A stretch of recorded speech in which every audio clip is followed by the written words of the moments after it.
All right, my friends, welcome to episode 109 of Prof and Dev Play Games. I'm the Professor Larry at Prof Plays Games on Twitter, and that is Anthony the Dev at SummerSpeak on Twitter. How was your night, man? Night's okay. Good. How was your day? Busy. Wife was spent the day jamming. Not dancing, jamming. Actually making jam. I was like, playing guitar? No, lots of jam. Although we make lots of jokes that she is jamming. So, what kind of jam? All sorts of kinds. What did we do? We did some raspberry freezer jam. We have some apricot, some plum, some blueberry. Was that all the stuff today? Because we still have some strawberry. And we still have 8 bags of 2 pounds of strawberries each. Dang. To make into more. Like, we do this once every 2 years, and then we have jam for 2 years. Oh, dang. Yeah. So the freezer jam is, you don't have to can it then? No, it's just in these little plastic containers that that's cool. You put in the freezer. I need to look into that. Yeah, it's really good. We did a bunch of canning when we were in Eastern Europe, and then some of the stuff we were learning how to do it, so it would get tainted, and we had to throw it out. Otherwise, we'd get botulism. Yeah. It's especially hard to do. I assume you were doing stuff like real, not fruits necessarily. No, we were doing all fruit. It was all strawberry. Fruit. Yeah. Okay. So like you'd get strawberries 2 weeks out of the year. So we'd buy a ton, we'd jam them up, and then you have like this, you boil it and then put this weird lid on it, not like ours, but this weird lid. And you have the thing called a klooch, which is a key that you'd roll around the outside, and you had to be like perfectly flat and straight and like just precise. I see. I'd fuck it up at the time. But it was a fun experience. Yeah. But we didn't eat the bad jam. Otherwise, we probably would have been very, very sick. But this is not the jam podcast, although now I really want some jam. This episode, we are going to talk about those loot boxes, because that's all anyone can talk about this week, and it's coming to a head. Really seems like it. Yeah, it's everywhere. It started building maybe a week and a half ago, and it just isn't going away. Like, I don't think it helps when you have 2 games releasing this week and then very soon that are having loot boxes in them. Well, and Shadow of War plus the demo for Battlefront this week. So those are the 2 games. Those are the ones that are. Yeah. You're just like, well, if it works in one game, I guess they're gonna take it to all games. Well, and it's something that I recorded a little one-off like monologue about loot boxes and posted it to the podcast feed, so you guys can check that out. But every single like interview about Shadow of War that I listened to, and I sought out a lot of it because I really was excited for that game, and I still am. The first question is always about loot boxes, and they just had to defend against loot boxes so much they couldn't really talk about their game that much, which I think was part of some gamers' agenda to get them to talk about loot boxes so much that they realize it's just not worth it to do it. But yeah, so basically, I guess the issue with Battlefront 2, which has been revised, was that Battlefront 2 loot boxes would give you guns and weapons, and if you bought more loot boxes, you get better weapons, and then basically turned into a pay-to-play issue there. Have you heard about that one? I have, yeah. And the fact that EA DICE haven't responded a huge amount to it. Just they have first off were like, we hear you, we have nothing to say right now. Okay, and I think was it yesterday or 2 days ago that they actually had we are looking at how we're going to revise loot boxes. Yeah, it was that message they posted on the website, and specifically said you'd get star cards or emotes or whatever else, but not weapons and those things now. Yeah. So, I think they're listening, I guess, because people were really pissed off. But, at the same time, people were super pissed off about the loot boxes in Shadow of War. And once all the reviews and people actually got their hands on the game, they realized you can totally ignore them. You don't need them at all in the game, even at the end game. So there was I think there was just some hyperventilating ahead of time, just because when you hear the word loot boxes, people just get freaked out. But I think they can be implemented well. I don't think they're implemented well in Shadow of War. I do think they're implemented well in Overwatch. But people just don't want them, right? Because if they feel like that's gating content outside of, they paid the $60 for the game, I think they don't want to pay more for other stuff. Oh, I agree. It's a weird place to be in that regard, because I think people have seen success of developers and publishers, especially, have seen the success of loot boxes in Overwatch and in TF2, CSGO, even most of the Valve multiplayer stuff. That's been very successful. Right. And while there is some And this is the thing, like, you get some pushback on this, like, I would even call it really a vocal minority, but statistically that stuff just sells a crap ton. Well, I think that just sells a ton, and people might bitch about it online and everything, but a majority of players don't bitch online and don't talk online, and they buy them. Yeah, that's the kind of the refrain I've been hearing this week is that, you know, people who walk into GameStop or Walmart or whatever and pick up the latest, you know, they played Shadow of Mordor and they see the new one, they're like, oh, cool. Like, they don't know shit about the loot boxes, you know? Nope. And I feel like if you buy only a couple games a year, like, you might throw some more money into a game because that's the only game that you buy. Yeah. Versus a lot of us who are really active online or doing podcasts or listening to podcasts. I mean, we buy multiple games a year, play multiple games a year. Yeah, it's just, you know, you say the vocal minority. I kind of coined them as activist gamers because they are basically trying to be activists to try to get the companies to drop this whole model and trying to get everyone to raise their pitchforks at the same time, just to make sure that the press around them is so negative they'll stop doing it. But as you say, there's more money. I don't think they will. I mean, if this was going to stop, it would. I mean, mobile. It's never stopped in mobile, and that's probably even a more fractured base in the fact that there's most of the people playing mobile games don't go online to look and read this stuff. Right. They are literally just playing their, what is the big Candy Crushes, Clash Royale, stuff like that. Right. This isn't a hobby to them. This is just something they do to pass some time here and there. And yeah, they'll throw some money to people. So it's hard being that activist to get those people to stop spending money or to not. And even get publishers to say, no, we're going to ignore that money. It's hard. Yeah, and I don't think that the PR would ever be negative enough to overcome the fact that Blizzard made $3 billion off of these things last year. Nope. I think the only way that the PR would be bad enough is if you have a headline that says children plus gambling plus whatever, loot boxes or something, and it gets the attention of some lawmaker somewhere. Yeah, like the TF2 and CSGO skins thing. Right, and even that was just like a blip, right? I don't think anything ever happened to those people who were sitting at those weird gambling websites. I think they're still in prosecution. Like the people that did that, but Valve hasn't really done anything.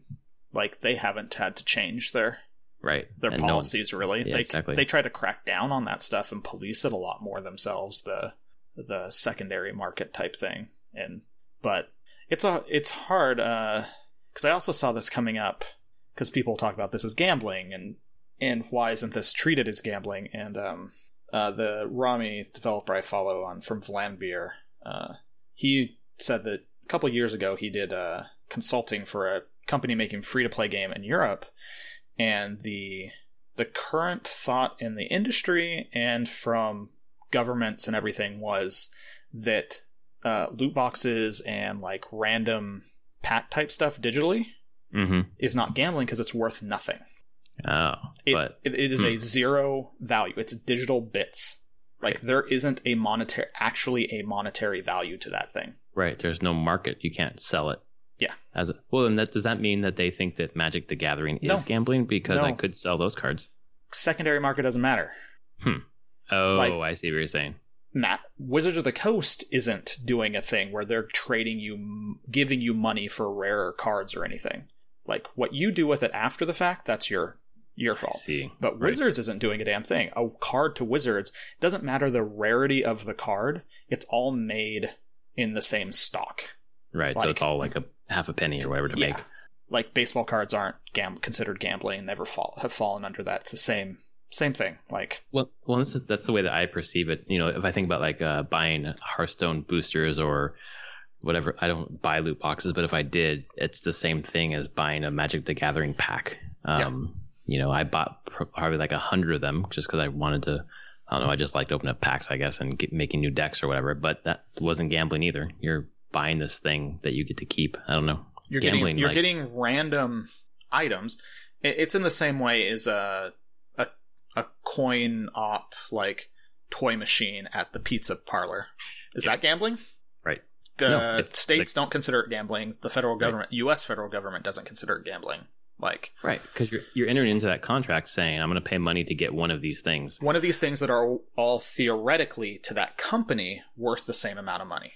Yeah, I still think that, I agree with you, it's not gambling. I think that it would behoove the companies to list their drop rates like they have to do in China and Japan. Yeah. And I know they won't because no one's forcing them to here, but they force them to there. But if you... I think any company that's out in Japan and China do some weird stuff. So, because I read a thing that said for Overwatch at least, you should get... They talked about the legendary drop rates in that. Like they've documented, at least in China and Japan, it's 13.5 loot boxes per legendary. Mm-hmm. Is that the same for the States? Don't know, but right. I have a hard time thinking that they're necessarily changing those per region. I mean, they could, but you're talking about some pretty hardcore analytics there and biz dev strategy. Yeah, I think you're right. I think that we could look to their rates and think the same thing. I think the one thing that I just keep coming back to, because I have an addictive personality, I think about people who are addicts to gambling. And while we both agree this isn't gambling, to play a game that you like and kind of have those boxes kind of shoved in your face, I think would be hard for them to turn away from. So I wish there was an option in game where you could just click a button and say, don't show me any loot boxes. It's true. I think that defeats the purpose for them because they want it in front of as many faces as possible. Yeah. But I just always wish that was an option. Like when, like in Rocket League or even in TF2, those crates would come up like, I'm not buying a key. I don't care what's in the crate, you know? So I can ignore it, but I think some people can't. And I feel for them in a way. Yeah. I mean, I feel the same way on mobile when you would have people spending tens of thousands of dollars a month on Holy shit. What? On like Bejeweled Blitz. Are you kidding? Like one person would spend that much? We had people that would spend, I think the highest we had was like somebody spend over 10 grand in a month. What do you say on the dev side when you see that? Besides, woo, yeah, we're getting money. Like, I mean, it's a hard one. It was definitely a hard kind of mental thing of like, I didn't feel like the game we were making was necessarily like actively pushing for that kind of investment.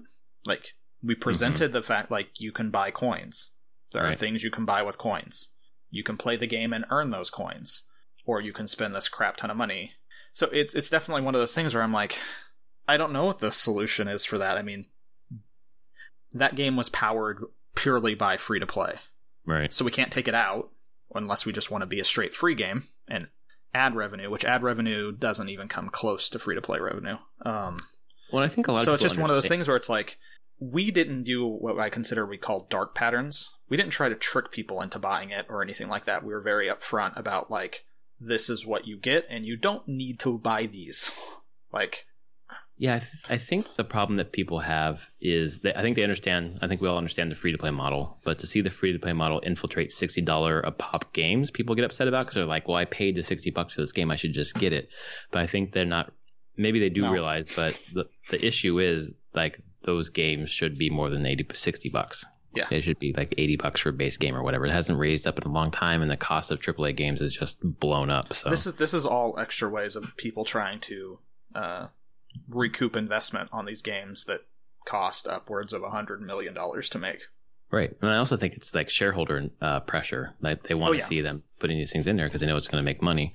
But for me, it's always been, and I think if you go back to like episode 3 of this podcast, I was talking about this, like because those things exist, I get to buy the game for $60 instead of $80 or $90.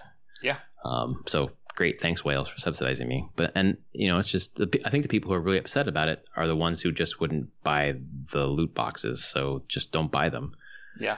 My biggest thing that I kind of feel like if someone's going to be spending thousands of dollars a month in your game, you should just at one point just be like, know what? Here, just have all the stuff for free. It's fine. You've given us how much money? Yeah, whatever. Like, you're awesome. Thumbs up. You never have to give us another dollar again. Yeah, like, I think that in a capitalistic system, though, that wouldn't happen with those companies, right? No, because they want to keep getting that money. But I feel like at some point you're just like, you just feel so bad. Like, yeah, Jesus. Why do we keep milking that one? Like, we don't need them to give their life savings to us. Why would we care? Right. Like, it's one of those things that is a very hard. It's a hard problem psychologically, and I do know a number of devs that would just be like, I refuse to work in free to play. Yeah, completely. They're like, won't do it, and it's really hard now because it's everywhere. Like you said, even in $60 games, it's there. Like, right. These companies want to extend the tail on how much money they can get. Well, it kind of makes sense in games that have so much content. Like if you spend $60 on a 12-hour game or $60 on Shadow of War, which could be like a 100-hour game, I feel like the devs are like, well, we're giving you 100 hours of content for the same price that you spent on a 12-hour experience. So maybe we should recoup more money for that. Yeah. So it's hard because I think, some people play the dollar per hour, investment, if it's worth it or not. But then for those people who spend that money and then play like 3, 4, 5, 600 hours in that game, like Minecraft or Metal Gear Solid 5 or whatever, you're not giving the devs more money because you got more time out of it. So they have to find some way, I think, to recoup that money. Yeah. And because the industry doesn't want to raise the price of the base game, I don't think. No, they really don't right now. I was looking historically, the switch to $60 happened in the beginning of 360 generation. Yeah, but I was when it switched to PC as well. It was roughly 360 around that time frame, 2004, 5ish, or right. maybe a little bit before. And PC followed shortly after, a unified across everything. But if you take that from an inflation standpoint, even those games should be 80 now, right? Well, based on the same price that. But back in the Super Nintendo days, when we talk about the SNES Classic and stuff, Chrono Trigger cost $80, I think, right. or $80 in $95. Yeah, because games fluctuated there. Some were 40, some Chrono Trigger was 80 because the cart just cost so much to make because it had extra memory in it. Earthbound was the same way. It was a more expensive thing, but they charged more, but they bundled the strategy guide in with it to try to make you feel better about the fact that it was, I think, a 4 meg cart, something like that. It was 2 meg cart, whatever they were back then. So I mean, prices. Well, think about that in today's dollars, right? An $80 game then, now, from with inflation. 94, yeah, right, to now. So 120 games, probably. Yeah, and I think the issue we're having is that games cost more than ever to make right now, and I think you can get them for cheaper than ever. With different discounts and whatever. I'm getting Mario Odyssey for $40, which is crazy. Absurd. Yeah, and that's because I've got some stuff through Amazon, which will probably be the last Amazon game that I ever buy. We'll see. Well, by the way, I finally got my SNES Classics from Amazon. They delayed my shipping again. I texted them and texted them again, and I didn't get anywhere. I just got sorry, we just don't know when it's going to be in, even though they changed the shipping date a day after I was supposed to get it. But then it just mysteriously, they arrived yesterday. Yesterday. So now I've got those two to give to my friends. So that's nice. Yeah. I still have mine supposedly shipping on 19th or something like that. Tuesday. Yeah. It's supposed to be here on the 19th. I'm asking around just for a couple people that I know if they want me to keep it and so that they can buy it off me. But if they don't want it, I'll just cancel it. I don't care. I don't want to go through the hassle of eBaying it or anything. Oh, you're not going to sell it or anything like that? I just feel like I was looking at the price. So eBay takes 10%. Right. So it's 88 something for me after tax. So I need to add 10% to that to recoup the eBay cost. And if I actually expected to get anything out of it, I'd probably need to sell it around 120, 125. But I looked on eBay, that's roughly what they're going at. Yeah, exactly. It's not a ton. I just don't want to deal with the hassle. I was like, no, it might not be worth it. Then you got the shipping on top of that and whatever else. And my thought is actually if Amazon's getting me these now, there's another wave that's hit. Right. And I bet prices are going to drop down quite a bit. Right. Yeah, I'm going to hold on to that. One's for my friend Brad, and I'm going to hold on to the second one around Christmas time. See what the prices are then. I might I'll sell it or keep it for my kid. Yeah. We'll see. But I'm glad to have one so that Brad can get it because he tried several times to get one, he couldn't get it.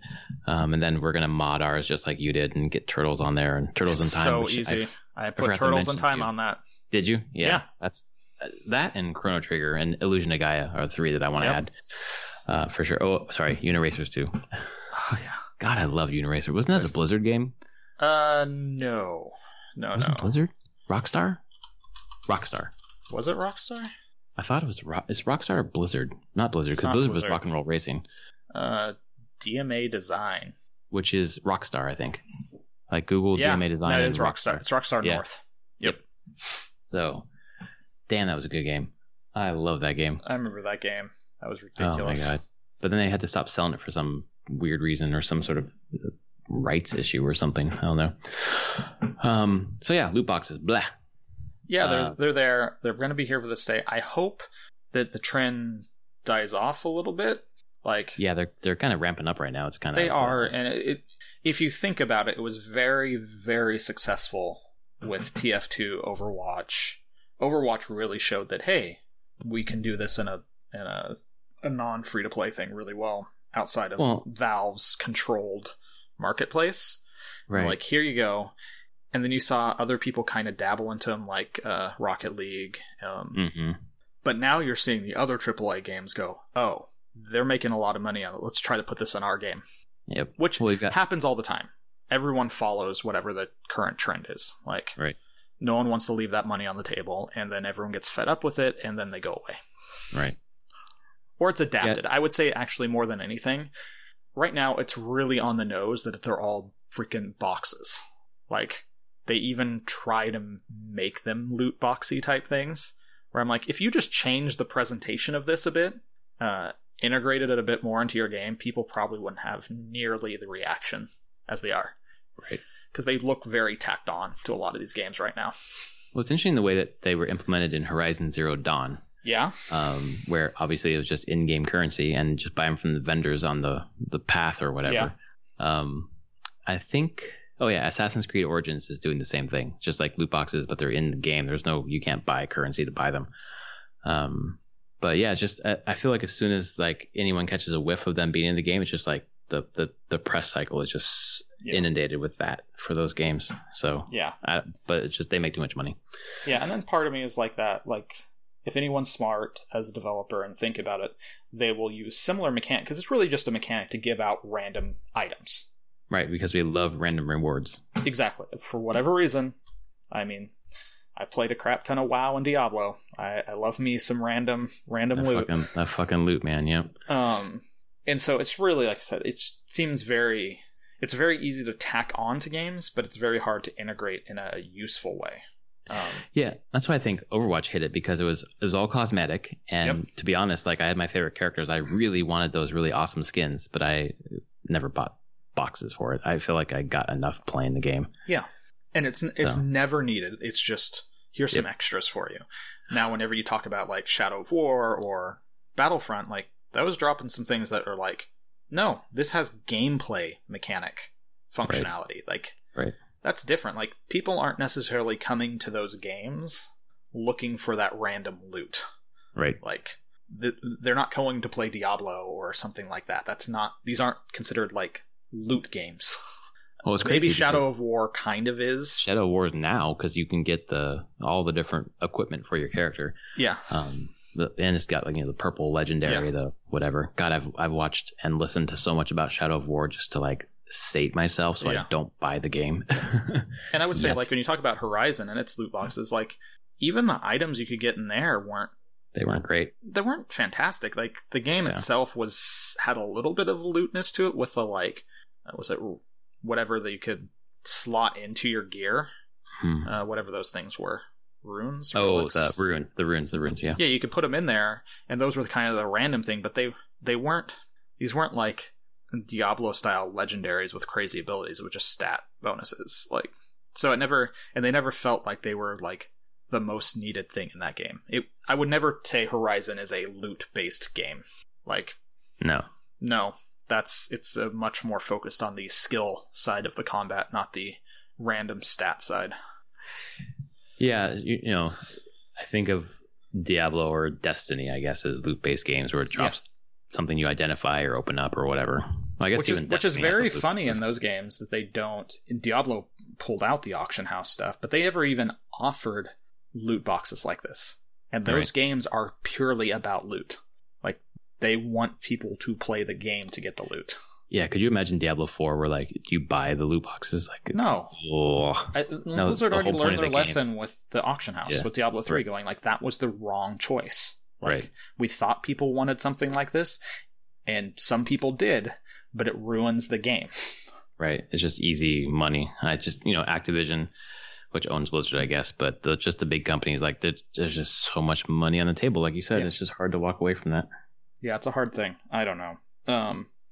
But we'll see how the press and everything reacts to this. And my only hope is like, if they're going to keep doing this, that it is more integrated into the mechanics of the game going forward. So it's like this just feels not more this, organic. Yeah, like that it's just like they're there, or it's not presented as like this random, like I pay money and I get random items. It's just a slightly different presentation of that, of how the randomness works, or if there's loot, the whole thing. I don't know. Right. Like one size does not fit all games ever. So I just wish, and I think this is something stupid to wish, but like raise the price of games and take this crap out. Take out DLC, take out season passes, take out loot boxes, and just charge what the game costs. Not anytime soon. Well, and even if they did, they would say, well, keep the loot boxes in because we make even more money. Exactly. So there's just no easy answer. But you and I have both been playing games this week that I think don't have any loot boxes. So maybe we can talk about those now. No. What have you been playing? So really, Final Fantasy XII still. Damn. I'm in my favorite part of this game now, which is the time right before the end of the game.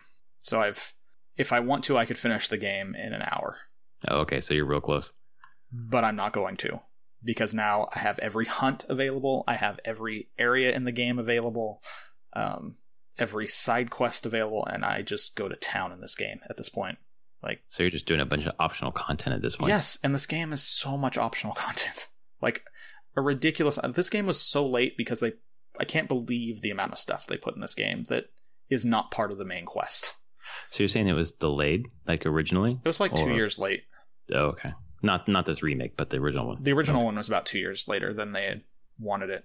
It was supposed to come out not at the very, very end of the PS2 cycle. Mm-hmm. It was supposed to come out like a year and a half before that, 2 years. And they just kept delaying it. But then you play it and you're like, well, I see where they spent all their money and time. Right. Like, let's have 4 completely enormous dungeons that are optional. You may not even know they ever learn that they ever exist. I don't know what the reason for that was. Just because they had fun developing it. I can only imagine they were just doing stuff and building, and maybe the story changed at some point. Maybe this stuff was going to be more prominent, and they did, instead of just cutting it completely, they just used it as side areas. Mm-hmm. I mean, a lot of it builds out the lore of the world as you're playing it. Like, you're like, oh, this matters kind of to the bigger story, but it's not necessary. I mean, there's espers, which are summons, and you get 6 through the main story, and there are 12 total. I've got 10 so far, so I've done 4 optional ones. Is there a trophy for getting all of them? I have no clue. Man, I'm such a trophy whore. I'm slowly getting trophies still. Nice. Like doing random things. I got a trophy today for killing a random hunt. I didn't know why it gave me a trophy. But you'll take it anyways. Yeah. Man, I don't think I mentioned it on the podcast, but a couple weeks ago I was trophy hunting in Assassin's Creed Syndicate again. I saw that, yeah. So close to platinuming that game. Have you destroyed 5,000 objects? I run into everything, and I don't feel like I'm even close. So we'll see. I mean, at least it's a stupidly easy one, just time consuming. Yeah, it's just mind numbing. Yeah. I had to go back and 100% all the memory sequences and hijack 2 more police vehicles, and then do that stupid run into everything. So if you want a trophy hunt, don't do Final Fantasy IX. I haven't started it yet, but one of the trophies, I don't know if you've seen it, is attached to jumping rope 200 times in a row. What? There's a point in the game where you play the Black Mage at the point, and you talk to kids, and they're doing jump rope, and you have to press the X button in time to jump rope, and the rhythm changes partway through. And so you have to do this 200 times successfully in a row to get this trophy. Right.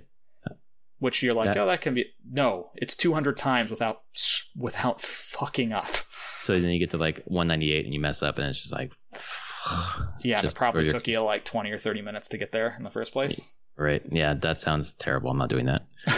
Although I do have the game. I'll get to it eventually. I do have the game too. I gotta figure out when I have to beat 12 first, or feel like I'm done with 12. Would you jump right from 12 to 9? Or would I don't know. I think I need a break. Cleanser? I think I'll need a palate cleanser. Yeah. Like I said, right now, JRPGs are giving me exactly what I need mentally. Yeah.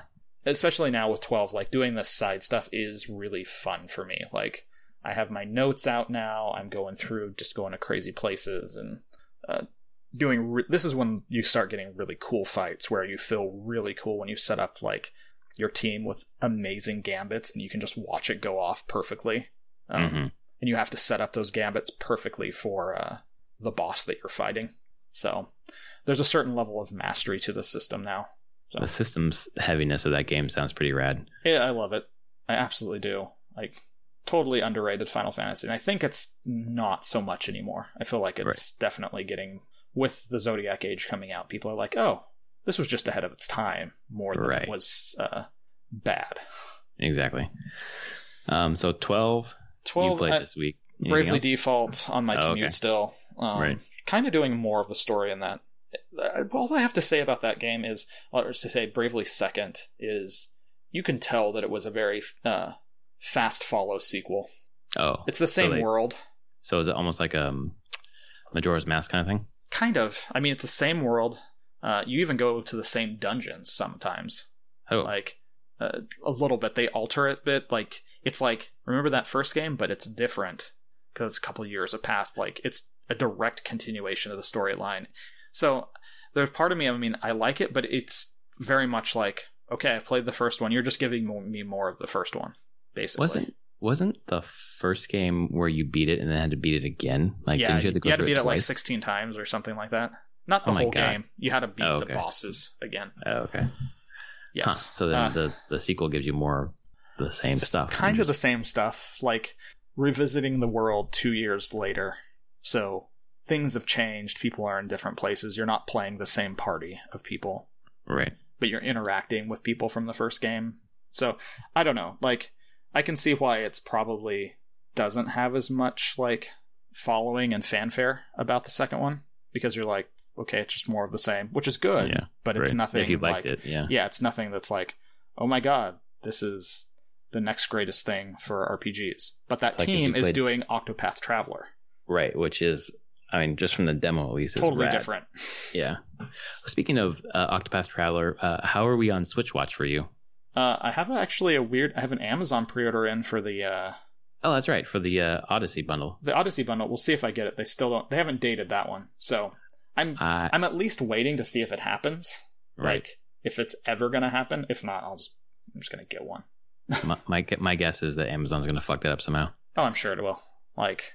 Apparently Amazon and Nintendo don't get along. They don't get along at all. It's fine. I don't necessarily need that bundle. It was there. So let's see if that happens. Are you a fan of red? Like, do you I don't care. Red? Oh, okay. I just couldn't stand staring at the red fucking controllers. Yeah. No. I mean, honestly, if that didn't come through, I'd just get a gray controllers. I don't care. Yeah. Yeah, I keep holding out for like a revision of the Joy-Cons to have like a headphone jack in them or something, Bluetooth or different color. Like, I'll jump on green, or if I can find those blue ones eventually, I'll grab those. But the gray ones work pretty.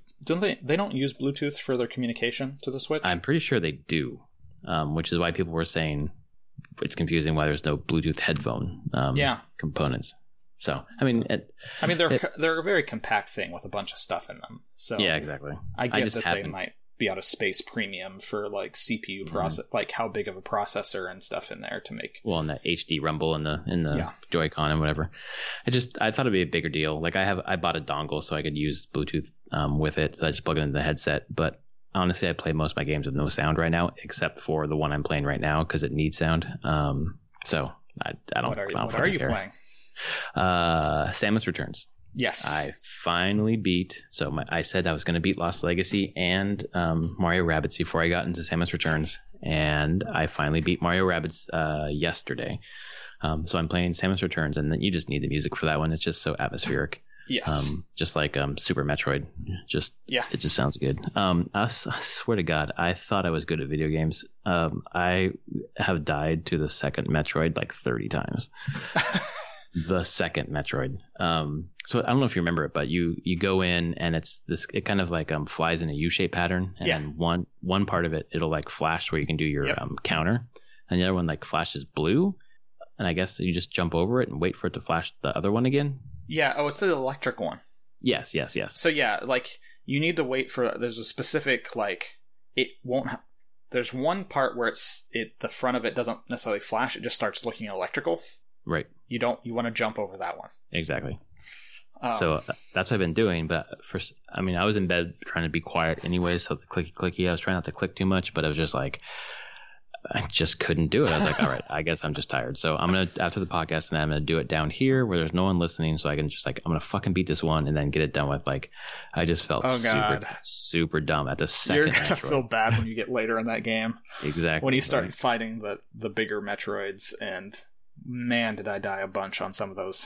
Learning the pattern. Learning what I need to do and the whole thing. But it just feels so good. It kind of reminds me of I don't know why, but Donkey Kong Country and Donkey Kong Country Tropical Freeze, where you're just memorizing patterns and through the level and through the boss fights and whatever. Yep. I like that mechanicalness. Last night I wanted to throw my freaking 3DS, but I'll figure it out. But there were plenty of times when I just closed my 3DS and set it down and walked away for a few hours and was like, okay, I'm done for the moment. I need to look at something else.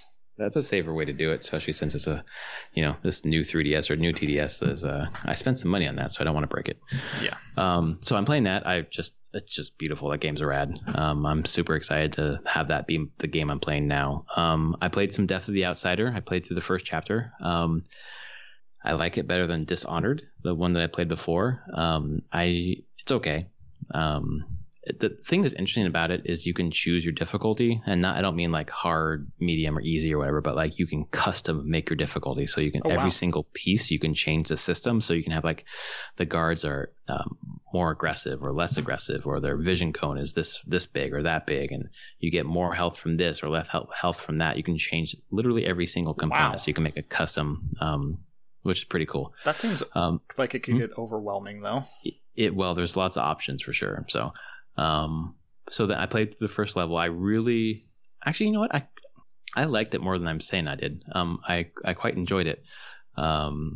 Figuring out the systems and finding all the little secrets in the level, and the story is pretty intriguing. It's a short 7-hour game, so I think I'm probably going to beat it before I send it back, but I'm just itching for Shadow of War. So I want to send it back to get Shadow of War, but I think I'm going to stick with it a little longer. And the other game I played this week was Super Mario Run. Believe it or not, they did an update. I don't know if you heard about this. It's the Remix 10.